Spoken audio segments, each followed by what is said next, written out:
What's going on, Vikings Nation? Are you ready for something big? Because today we're diving deep into a full 7-round mock draft for the Minnesota Vikings, and trust me, this one is loaded with violent defenders, electric playmakers, and some bold moves that could completely reshape this roster. But here's the twist. There's a trade early that changes everything. Imagine this. The Vikings don't just sit back and pick. They get aggressive, strategic, and walk away with more value. And if even half of these picks hit, we could be looking at a roster that's ready to compete at a whole new level in 2026. So stick with me because we're breaking this down pick by pick, move by move, and I want to hear from you along the way. Would you make these moves? Or is there someone else you're targeting? Let's get into these Noticias dos Minnesota Vikings news right now. The first bombshell comes before the Vikings even make their first pick. Instead of staying at 18, the front office decides to trade down with the Eagles. And honestly, this is the kind of smart move that championship teams make. Minnesota moves back to pick 23 but gains serious value, jumping up in the 3rd round and adding an extra 4th-round pick. That's how you build depth, especially when your roster has multiple needs across both sides of the ball. And let's be real, Vikings fans. This team isn't one player away. Stockpiling picks while still staying in range for impact talent? That's a win. But the real question is, who do they grab at 23? With the 23rd pick, the Minnesota Vikings select Keldrick Falk. And this is where things get really interesting. He's not your typical edge rusher, and he's not a pure defensive tackle either. He's that hybrid weapon that defensive coordinator Brian Flores loves. At 6 feet 6 inches, 276 pounds, Falk brings size, power, and versatility. He can line up in multiple fronts, set the edge against the run, and still develop into a dangerous pass rusher. And remember, he's still super young. In 2024, he showed flashes with 7 sacks and 45 pressures. That's production, but also potential. Vikings fans, imagine this guy rotating across the defensive line. This could be a chess piece that unlocks the entire defense. Moving into the 2nd round, the Vikings go defense again, this time grabbing Keontae Scott out of Miami. And let me tell you, this guy screams Brian Flores football. Scott is a nickel corner who brings chaos. Blitzing, tackling in the backfield, making plays. This dude had 13 tackles for loss, 5 sacks, and even 2 pick-sixes. That's insane production for a defensive back. Now yes, he's a bit older as a prospect, turning 25, but if he can step in and contribute immediately, who cares? This defense needs playmakers, and Scott looks like one of the most explosive options available. In the 3rd round, the Vikings finally turn to offense, and they add some serious juice with wide receiver Antonio Williams from Clemson. And this pick? It's all about replacing lost depth and adding explosiveness.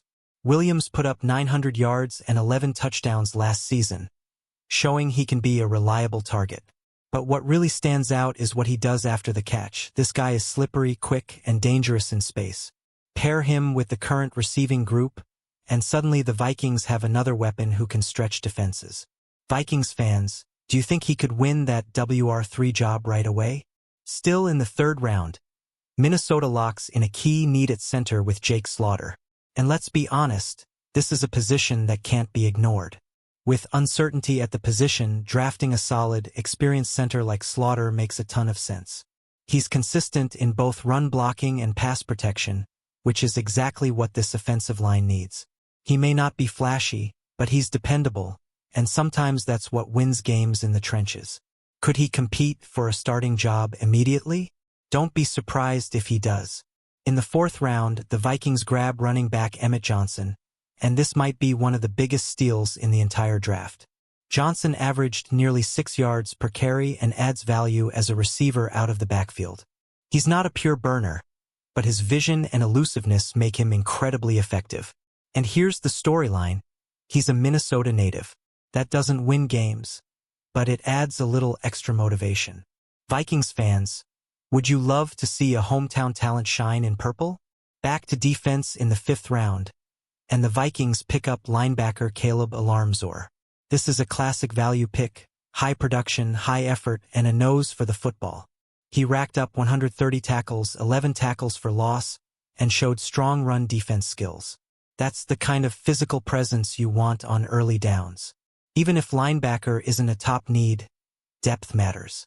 And on day 3, it's all about finding guys who can contribute, and this feels like one of those picks. In the 6th round, Minnesota finally addresses the safety position with Cole Wisniewski. Now, some fans might say this is too late, but there's a plan here. There's still a possibility that Harrison Smith returns, and the team also has younger players developing. So instead of reaching early, they wait and grab value. Wisniewski is a ball hawk with strong instincts. He had 8 interceptions in 2023 and brings versatility. This feels like a special teams contributor early with upside later. Now we head into the 7th round, and things get fun. The Vikings select Caden Wetjen, a pure special teams weapon. This guy is arguably the best return specialist in college football. We're talking multiple return touchdowns, elite averages, and game-changing speed. Special teams can swing games, and adding a weapon like this late, that's how you steal hidden value in the draft. Another 7th round pick brings Max Breedson into the mix, a fullback/tight end hybrid who could fill a very specific role. He's a physical blocker, a tough player, and someone who thrives in dirty work situations. Every team needs guys like this. Could he eventually replace a veteran role player? That's the idea. These are the kind of picks that don't make headlines, but they matter. With the final pick, the Vikings take Tyler Onyedem, a defensive tackle with raw upside and physicality. He brings violence to the line, shows flashes as a disruptor, and adds competition to the defensive interior. At this stage, it's about upside, and he has it.